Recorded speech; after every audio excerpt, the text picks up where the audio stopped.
Well, hi, everybody. Todd Nash, president of the Oregon Cattlemen's Association, here today with Diana Wirth. And Diana, thanks for getting on here. We're going to ask you a few questions, but you've thrown your hat in the ring for president-elect of Oregon Cattlemen's Association. And I just want you to be able to introduce yourself to those that may not know you or may know partially who you are. So Yeah. go ahead. Thank you, Todd. It's great to be here and good to see you as usual. Once again, like you said, for those of you who do know me, this might be a little bit redundant, but for those who don't know me, here we go.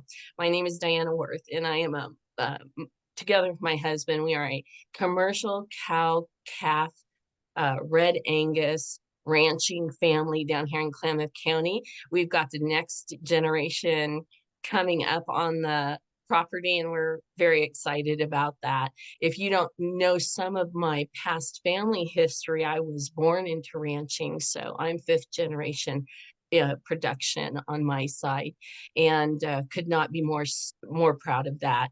I am an immediate past president of the Oregon Cattlewomen, as well as a past president of our county association, and then a secretary treasurer. I've been a past parliamentarian of the American National Cattlewomen.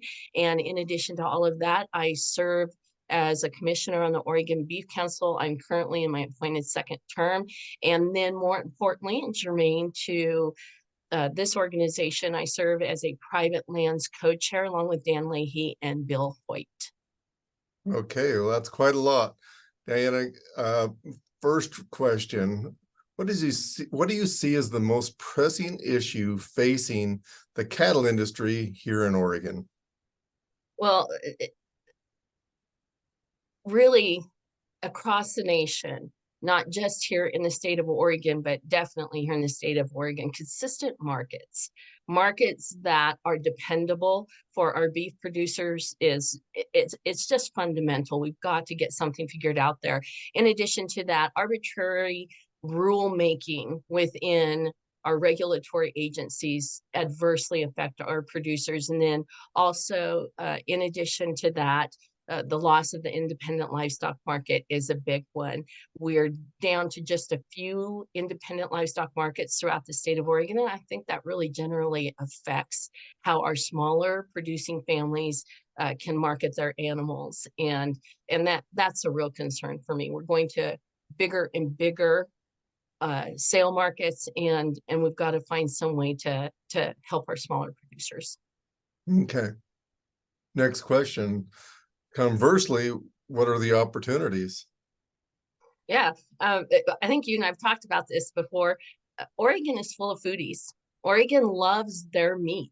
And I think that there's a huge marketing opportunity for producers within the state to market to their neighbors and their communities, especially for our smaller producers. And it's just a matter of tapping into the resources that can help them do that. I think that's a huge opportunity. We saw some of that happen in COVID. I'd like to see more of that happen here in the state of Oregon. Okay.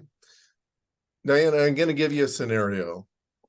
Capital Press calls you up and there is an issue that they need a response on as soon as possible. And they want but it's also an issue that you're not very well versed in.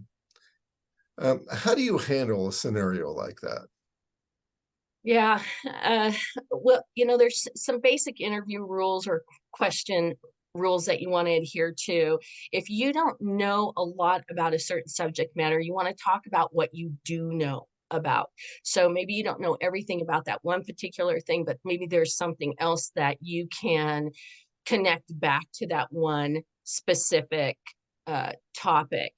But before you ever get into the president-elect or president's position, you better darn well know the Oregon Cattlemen's Association resolutions book, because that will help you, just mindfully answer about almost every issue that is out there that can adversely affect us. So I would say that I would always refer to our resolutions, and what we've already decided on is membership. Okay. What qualifies you to take this office? Well, if you're looking at it from a a procedural or a bylaws position, I serve as a co-chair of the Private Lands Committee. So that in and of itself is qualifying. And then in addition to that, I'm a lifelong beef producer. I understand the issues that are germane to our industry and that adversely or positively affect our ranching families here in this state. I serve and I serve passionately. And that in and of itself is a qualifier, I believe, because you've got to understand what those issues are, and you've got to really, really know your beef producing, all the aspects of beef production in order to really serve and serve effectively. All right, last one. Wow, that went quick.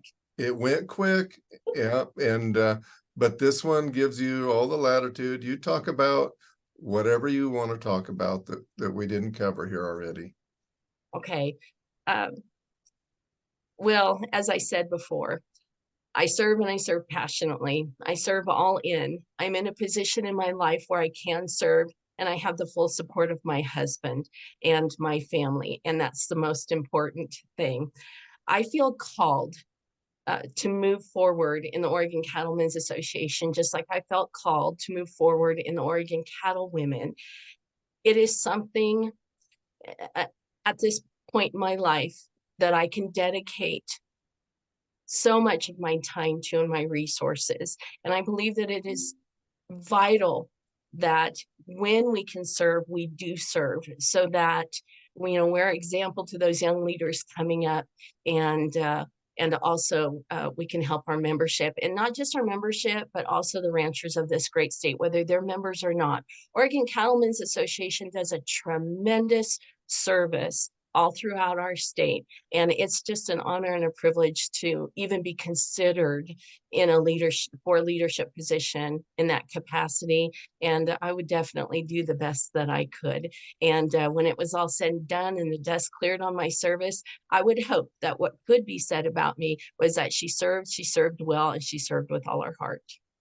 Yeah, well, thank you, Diana. Thank you for throwing your hat in the ring. Congratulations on being nominated. And we look forward to seeing you in Pendleton and our membership being able to vote on you as a next president-elect. Okay. Thank you, Todd.